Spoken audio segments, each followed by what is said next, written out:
Alors aujourd'hui, pourquoi?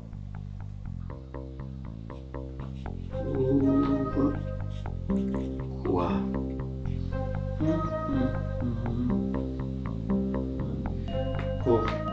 Pourquoi? Pourquoi?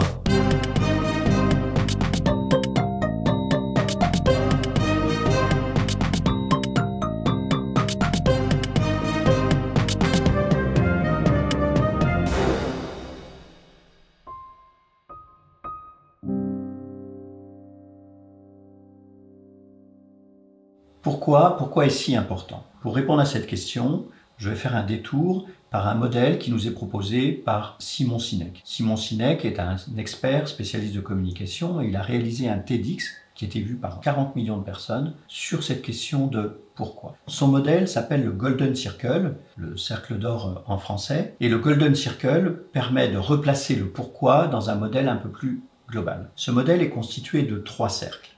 Le premier, c'est le pourquoi. C'est ce qui vous motive, ce qui vous fait lever le matin, c'est votre moteur interne. Le second, c'est le comment. Ça correspond à vos valeurs, ça correspond à la manière dont vous agissez dans la vie, dont vous obtenez vos résultats. Un troisième cercle qui correspond au quoi, à vos actions, vos activités, à vos résultats. Ce qui est important dans le modèle de Simon Sinek, c'est d'une part, Simon Sinek dit « vous avez besoin d'avoir un pourquoi ».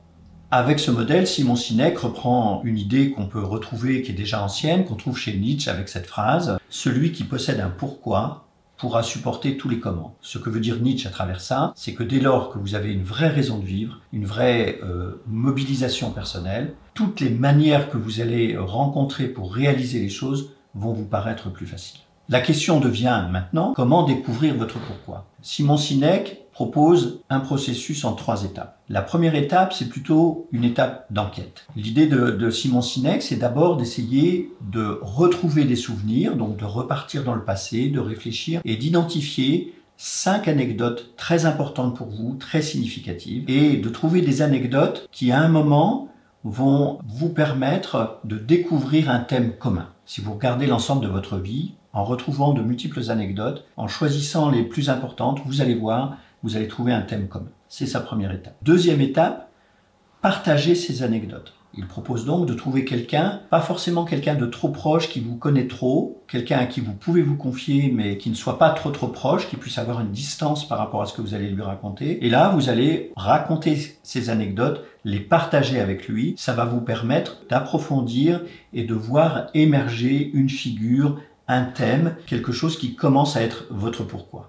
Et la troisième étape, c'est l'étape d'écriture. C'est le moment où je vais essayer d'écrire en une phrase mon pourquoi. C'est-à-dire un peu comme si j'avais un slogan de vie, comme si j'avais une espèce de phrase fétiche qui correspond à ce qui me mobilise dans la vie. Avec le pourquoi, je fais également le lien avec une vidéo que j'ai déjà réalisée sur cette chaîne concernant Viktor Frankl et le travail qu'il a fait sur la logothérapie et le sens, puisqu'évidemment, la question du pourquoi s'inscrit dans comment trouver un sens à votre vie. Je vous invite à regarder cette vidéo si vous ne l'avez pas déjà fait et je vous mets le lien en dessous en description. D'ailleurs, et je voudrais conclure avec ça, dorénavant, dès que vous allez entendre dans la rue, dans une conversation, pourquoi, faites le lien avec cette vidéo et dites-vous, oui au fond, pourquoi? Pourquoi je me suis levé ce matin? Pourquoi je suis là? Qu'est-ce que je fais là? Ce pourquoi va changer votre vie.